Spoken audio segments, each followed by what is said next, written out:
again, I'm John Lentz. I'm City and State's Albany Bureau Chief.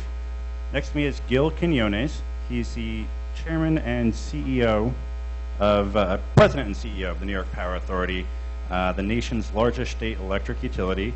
He has other roles as well that we'll touch on later. Next to him is Michael Santorelli. He's the Director of Advanced Communications Law and Policy Institute at the New York Law School. Next to him is Charles Zielinski. He's a co-leader of the law firm Bryan Cave's Energy Industry Group, formerly a chairman of the New York State Public Service Commission, among many other past roles. And at the far end is my co-moderator, Adam Foreman, at the Center for an Urban Future. He's the author of the report Caution Ahead that we referred to earlier during this conference, and he'll kick it off with the first question. All right. The first question is for Mr. Zielinski. The recent natural gas explosion in East Harlem drew attention to the city's aging infrastructure. According to the Caution Ahead report, over 50% of New York City's gas mains are over 50 years old. How can regulators like the New York State PSC help accelerate the rehabilitation and modernization of the city's utility infrastructure? And also, what role can the city government play? So, the role of the Public Service Commission really is to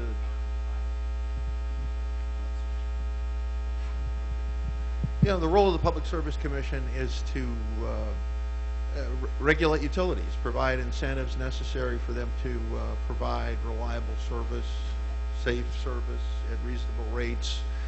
And in the case of the Harlem incident in particular, they have a role in investigating that incident and what exactly happened, what was the cause of it.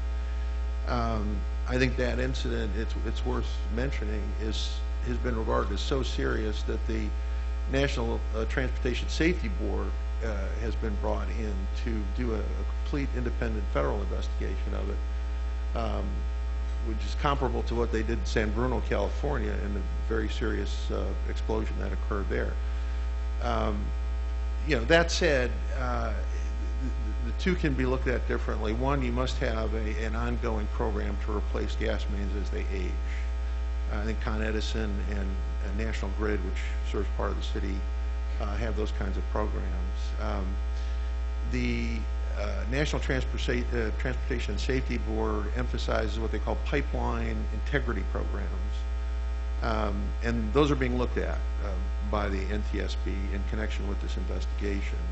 And to the extent that those programs are found to be deficient in any way, I think you're going to see, obviously, improvements made because the regulators will demand it. But I don't want to say much more than that about the Harlem incident because we don't really yet know what the causes were. And I think it's premature until we see a report based on forensic investigation. And Gil, one thing at the Cuomo administration's level that deals with this kind of infrastructure, utility infrastructure, is a new proposal called Reforming Energy Vision. It cites aging transmission lines. It cites a lot of other changes in the industry that the state should address that would directly affect what we're doing here in New York City. Tell us a little bit about that proposal and what we can look for down the road. Well, thank you very much, and thank you for inviting me here. Last April 24th, the governor announced a couple of very, very important initiatives that will, I know the title is Reforming Energy Vision. That was the official title that the Public Service Commission has initiated, but it's really completely reimagining, completely reinventing how we regulate and how utilities will operate going forward. Under the governor's leadership, renewable energy is a reality, customer empowerment is a reality, and distributed resources is a reality. And with those realities, how do we evolve the utilities to handle that? And we view the utilities, right now it's a one-way system. We have big power plants transmitting electricity through transmission lines and then through distribution utilities like Con Edison here in New York City. The future is where customers, homes, small businesses, large commercial industrial customer, being able to generate their own electricity through solar, through combined heat and power, just like here at NYU. NYU has a combined heat and power system that operates in parallel of the grid. If Con Ed goes down, the NYU campus is still on. So our view is that the future utility will be more, not just one way, but two-way and multi-ways. And what the governor is doing in New York State is to start writing the rules of the road, creating a market-based system so that our utilities will evolve to that more decentralized power system. And that will spur innovation, and that will spur investment in the grid.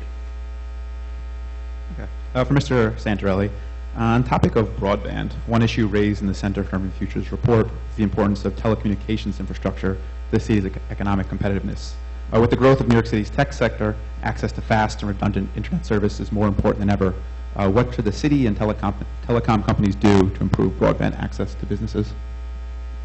Well, it's a great question, and thank you to the organizers for inviting me here today. Kudos, first and foremost, to the Center for Urban Future for their report. It's just fascinating reading, depressing in many ways, but fascinating just to see just the full array of challenges facing city government here and governments across the country. And so, in a roundabout way of answering your question, in preparation for this panel, I looked back at some of the center's previous reports, and I looked at in particular, the report from 2004, when it talked about New York's broadband gap. And that was also kind of depressing reading, at least in hindsight, when they're talking about how broadband wasn't quite available throughout the city to residents, that some businesses weren't online, some businesses were relying on dial-up service. And then, so when you think about what's happened over the last 10 years, you see just the dramatic transformation that's happened. And I think having that perspective is valuable, because then you are able to look back and identify what worked and what hasn't worked. And so in that 10 years, the New York tech space has grown and blossomed. It's a very vibrant space now. And of course, there are challenges, as Adam mentioned. But I think, so looking back at the progress that's been made, you can identify some best practices that worked. And a lot of that stemmed from sort of a collaborative model that I think city government implemented. The former Mayor Bloomberg was very proactive in forging these partnerships and collaborations with private sector companies, the service providers, working with the then sort of emerging tech space and trying to figure out meeting demand with supply. And a lot of this, when Gail was at EDC, he was involved. When I was in city government for a bit, our efforts were focused on trying to understand the sort of the new geography of this new space, this new emerging tech space, and it's still shifting. And I think, of course, there are challenges, there are gaps in certain areas, and that's just more of a matter of lots of factors sort of coming into play. Some companies are being sort of pushed out of core business areas because rents are so high, and they're small startup companies, so they don't quite have the funding yet to pay some of the bigger rents here in the city, where there is a lot of connectivity, which was built historically because that's where the center of business was for a long time. But now, again, because there's more diffusion of companies throughout the city, companies are going to former industrial spaces, warehouses, and so forth that are cheap, but that were just never served by traditional service providers, especially when it comes to high-speed internet access. So when it comes to thinking about what the city can and should be doing, what service providers can and should be doing, I think there's lots of room for just continued working together.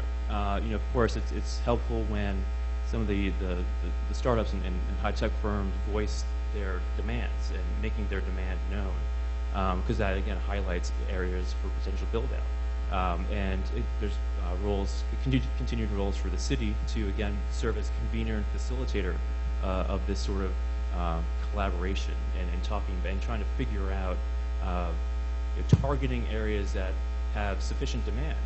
Because, again, this is a very capital-intensive business to deploy networks to certain areas. And some of the costs that are cited in the study and elsewhere about sort of bringing a network into into an unserved area of Brooklyn or Queens, that cost reflects the fact that there's just sort of not a certain level of demand that will drive down the cost and make it economic for the service provider to build out. So I think there's room for city and folks in the private sector to work together to sort of aggregate that demand, to figure out these areas that are really in need, and just coming to again, figuring out cost-effective ways. There have been some good efforts, again, under the previous mayor to highlight buildings that are wired for certain speeds, and that can be a point of competition now among buildings and landlords.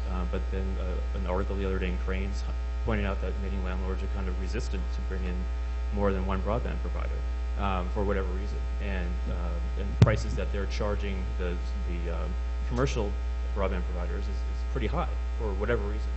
And maybe there needs to be education efforts to work with the landlords to show that this is something that they compete on and draw new tenants to. Sure. And Mr. Zielinski, obviously this is a discussion about utilities in general. We were talking the other day about the difference between the telecommunications industry compared with the energy industry in terms of regulation. If you could touch on some of those points. Sure. Yeah, I think the evolution of the telecommunication industry, when you look at it, it's been very different from electric. If you go back to the 1980s, we still had the old Bell system in place, dominating telephone service, and we had very little of what we look at today as telecommunication service. No wireless cell phones, no internet, no cable to the extent we have it today. And what stimulated development, I think more than anything else, was that the government really decided we'll no longer have a monopoly providing services. The Bell system was broken up. Rules were passed to open the networks up to competitive entry, and we had the forces of competition at work to develop all the telecommunications technology that was available in the quickest way it could be made available without regulation getting in the way. That was the philosophy, and being an old regulator myself, I must admit it's worked pretty well, a lot better than regulation in terms of bringing that technology to the marketplace and to the American public. The electric industry has been highly regulated, and only in recent years have we seen some loosening of that in terms of setting up a competitive wholesale market for generators who can compete against each other. But I say that's limited because it's here in New York, but New York is still a sort of a mixed market in the sense. And New England has a wholesale competitive market. New Jersey all the way to Chicago has a competitive wholesale market. The South largely doesn't in this country. Parts of the West don't. California does. So we have this sort of patchwork quilt in the electric industry. And the electric industry historically, while it's done a good job providing service, Con Edison has a terrific record in terms of service reliability, bar none, when you look at it compared to other electric utilities. But the fact of the matter is it's not been very innovative in developing new technologies. If you look at what we have today, basically providing electric service, it's the same technology we had 50, 60, 70 years ago. There's been very little in the way of new development. The newer technologies, the stuff that Mr. Quinones was referring to, such as solar and wind, they've also been around, but they haven't been developed to the point they are being developed today so that the cost can be brought down by the utility industry. It's been more through private incentives that those have been developed. So to the extent that the initiative that Mr. Quinones referred to, the governor's initiative, and what the Public Service Commission is doing, can bring more of that into the electric industry. If we see the telecom industry as being the model for that, I think that's going to be helpful. And you talked about the reform of the wholesale market. Governor Cuomo has been very active in reforming electric distribution, electric transmission, electric generation. We saw his highway blueprint a couple years back. I want to talk about progress on the blueprint and how that affects New York City. A couple of years ago, Governor Cuomo established the Energy Highway Task Force, and I co-chaired that task force. in partnership with Joe Martens, who is the head of our Department of Environmental Conservation. And that blueprint basically said that we need to modernize our transmission system to make it more flexible, to make it more resilient, and to make it smarter and connected. And we had 13 recommendations. They are all underway. Some have been completed. And it is not inconsistent with the new proceeding, this reforming the energy division. In fact, they're complementary. There will still be a grid. There will be solar, there will be batteries, there will be combined heat and power, distributed generation, etc., in the buildings and homes here in New York and in New York City. But the grid will still be there. The grid will still be needed. It will just have to be different, and it has to evolve from this, what I describe as a one-way to a multi-way system. And this is really nothing short of total revolution in the utility industry. New York is leading the way in forging the path to completely change the way we operate, the way we plan our utilities. It's not going to happen overnight, but we are headed that way. And if I can just say, New York is the right place to begin such a revolution. If you recall, the first power plant was built by Thomas Edison just a few blocks down here at Pearl Street. And the first long-distance transmission of electricity occurred from Niagara Falls to Buffalo by Nikola Tesla. And so it is the right place for us to reclaim our place as the center and the leader of innovation in the power industry. I wanted to follow up on the Energy Highway. You mentioned there have been some milestones. What are some of the key things that have already been accomplished with this process? What can we expect in the next year or so? And sort of what is the overall timeline here? Well, the overall timeline is what those 13 recommendations we wanted to accomplish between now and 2020. There are 3 what we call no regrets transmission projects that are in the planning stages.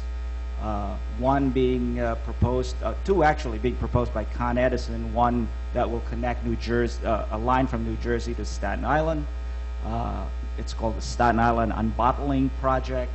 There's a transmission line from Ramapo to Rack Tavern in the Hudson Valley. And then NYPA, in partnership with New York State Electric and Gas, we're applying smart grid technology to our existing transmission line. We call it the Marcy South Line. Using existing lines, using smart grid technology, enabling it to carry more power from northern New York to southern New York. The governor also announced, which we cited in our Energy Highway Blueprint, the governor announced last month a $1 billion commitment to fund solar under the New York Sun Initiative, and also to transform our renewables program from grant subsidized model to a market-based model over time. That's a significant investment in spurring renewable energy in our state. And so those are examples of what we have done under the Energy Highway Blueprint, and now in a more expansive transformation under the Reforming the Energy Vision that the governor has initiated. I just want to get one more question about the Reforming Energy Vision plan. With something like this, where maybe you're deregulating, to what degree can you really plan ahead? How much uncertainty does this inject into the process? Well, you know, one of the thinking about this is that we need to create certain things to make it happen. For example, you need the right interconnection rules, you need the right communication standards so that homes and buildings and small businesses know if they have their own generation at their premises, what are the rules, technical rules, in just connecting to the grid. That's one. Some parts of the grid will have to be modernized. NYPA is doing that right now. We have a $726 million program to modernize our transmission system. NYPA owns a third of the transmission system in New York State. So we're applying a lot of technology, smart grid technology, to make NYPA's portion of the grid flexible, resilient, connected, and smart. That has to happen. The planning and operation, as Mr. Zielinski mentioned, on the wholesale level, power plant and transmission system, there is a traffic cop called the New York Independent System Operator. That type of configuration will have to happen at the distribution level. The vision of this proceeding or this initiative is to let the utilities, like Con Ed, be the traffic cop and the coordinator of all this distributed resources. And lastly, we need to look at how do we incentivize, how do we recover costs, how do we compensate, and how do we charge customers as we make those investments over time. And that is the job of the Public Service Commission, and those are the things that are being discussed and will be discussed as this proceeding evolves. All right, to shift a little bit, when we think of utilities, we often think of large, centralized companies, but the last 100 feet of water, gas, and internet lines run through privately owned, often very old buildings. What more can the city do to ensure that utility services inside buildings are in good working order? And in the case of broadband, what can the city do to encourage building owners to grant access to internet providers?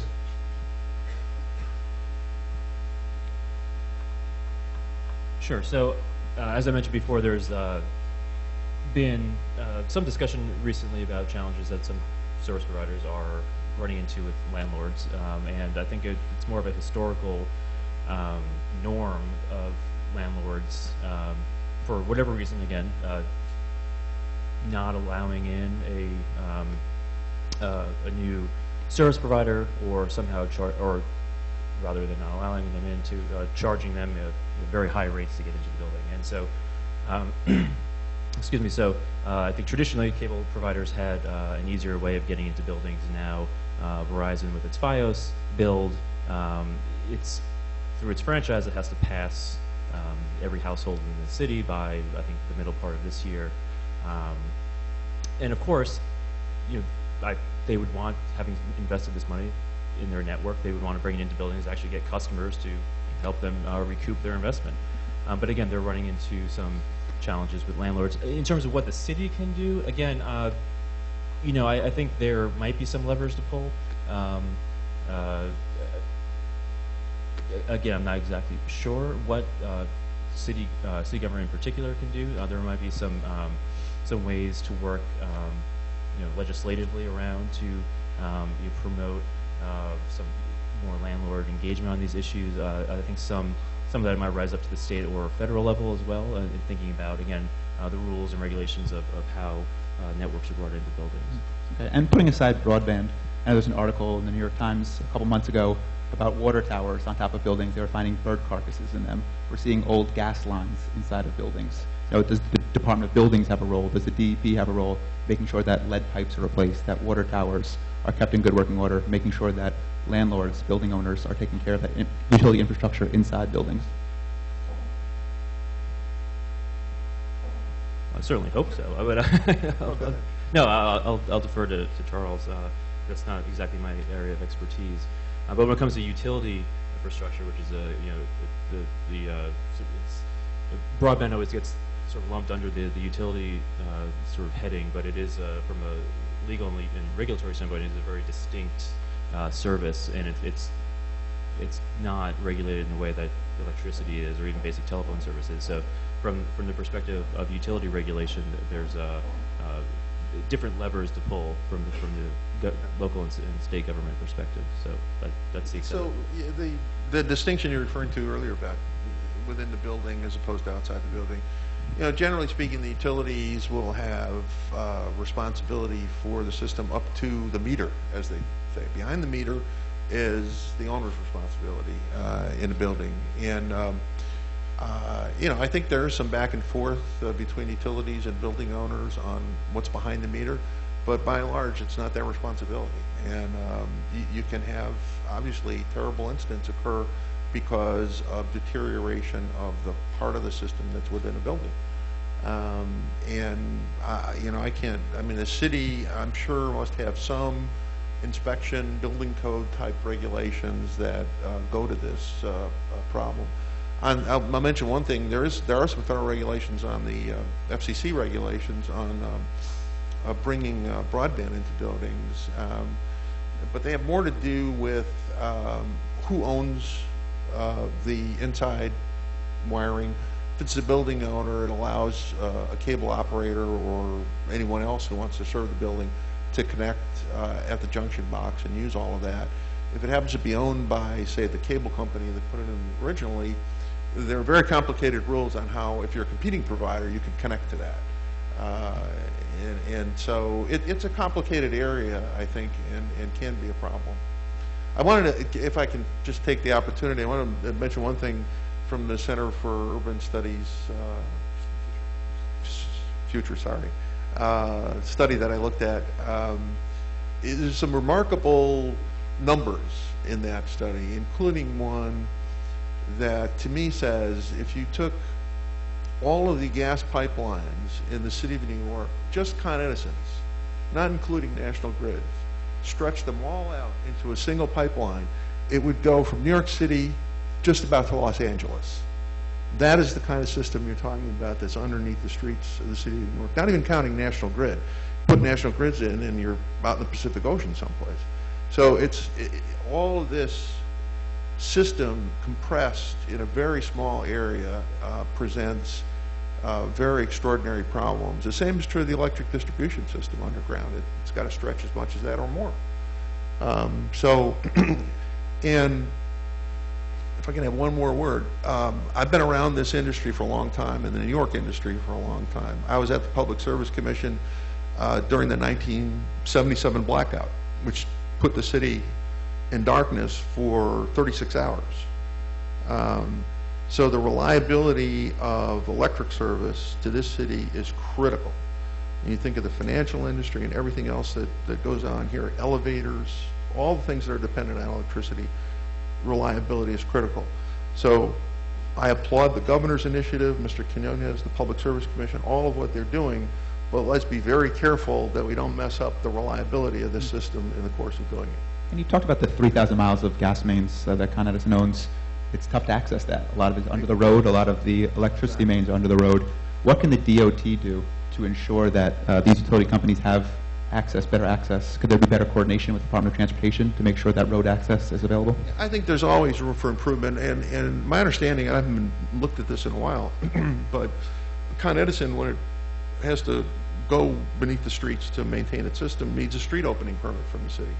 There's a lot of process that goes into this. It's not like they can just go in there anytime they want to and pull up one of their manholes and go down there.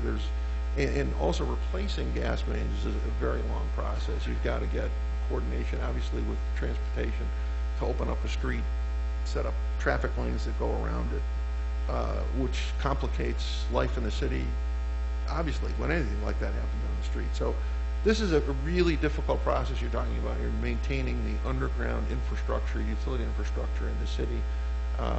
I'm sure it could be done better with better coordination, but at the same time, I'm sure Con Edison has a very close relationship with people in the city that it needs to have to get things done. Your mention of Con Edison reminded me of one other question I wanted to ask, going back to you, Gil.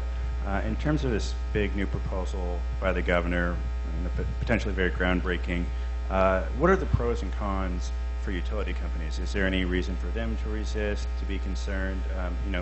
Conceivably, if other people are producing power, maybe they get less revenue to maintain their system. It is a concern, and I think one of the things that we took into account as a state right from the beginning, that's why we're starting really from scratch, so that we can define all the rules of the road. If you look at Germany, Germany has a peak load of about 80,000 megawatt. A megawatt is the power required to power up about 800 to 1,000 homes. So they have 80,000 peak demand.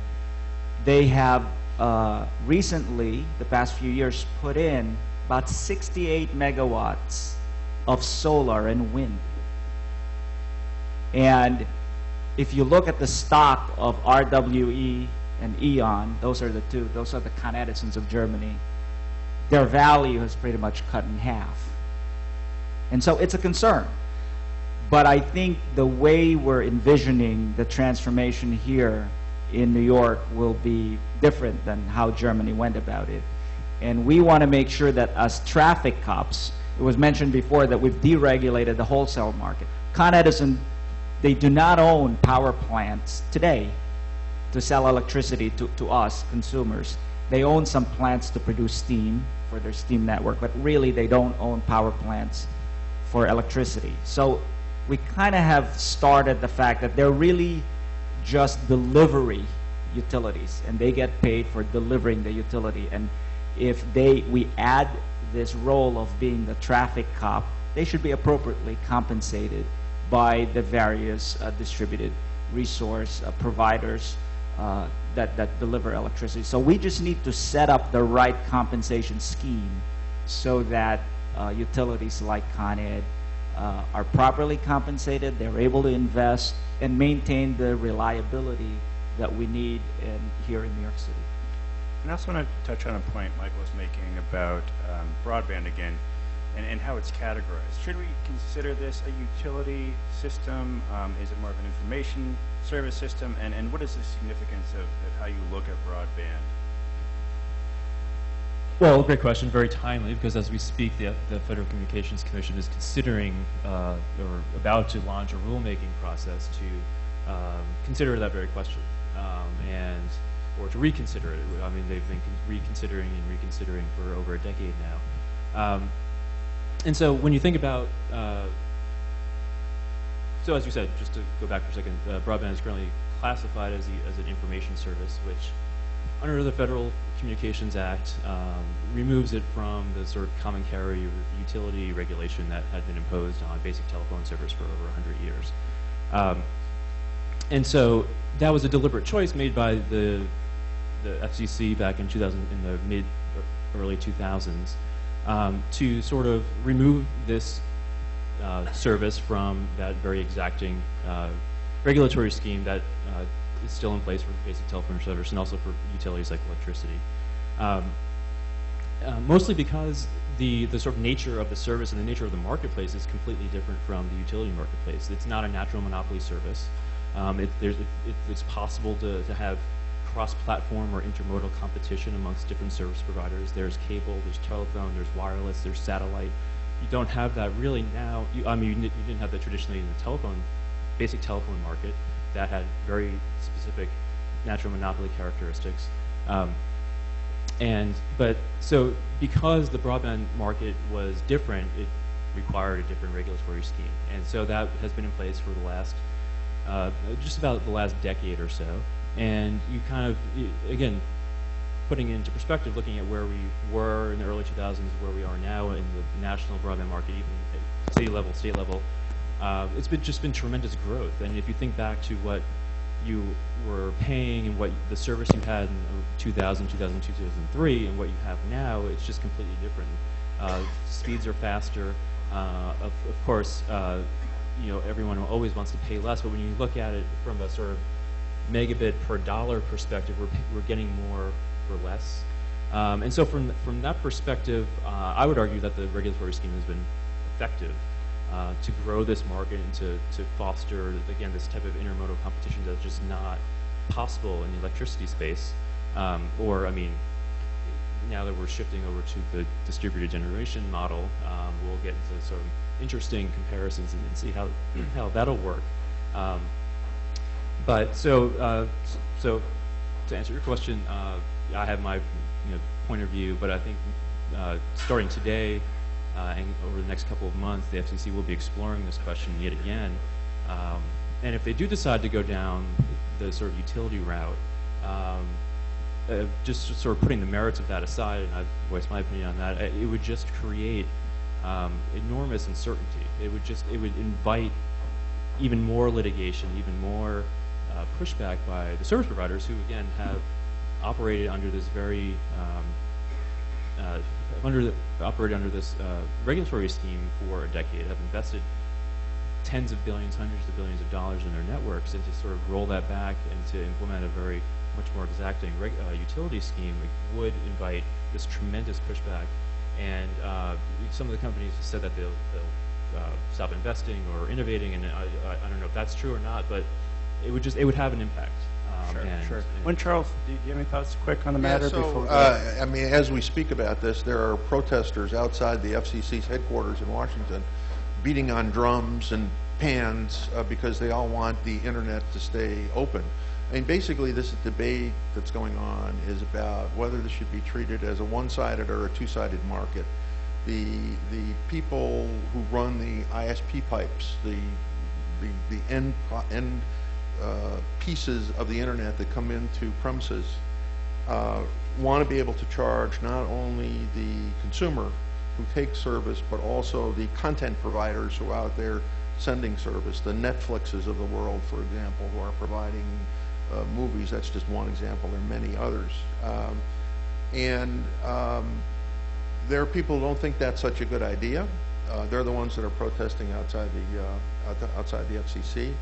Obviously, the cheaper we make it for content developers to access the internet, the more you're going to see activity on that part. You're going to allow innovators to do more on that end. The more you charge them to get on the internet, the more you're going to discourage it, because then that becomes a larger cost of developing whatever innovation they want. So I think these are the fundamental issues we're dealing with, whether that's best taken care of by the FCC staying away from this entirely, which it's largely done, or taking an approach that says, we have some authority here, we're not going to exercise very much of it, we're going to keep an eye on what's going on, but we can jump in at a later point if something bad goes on.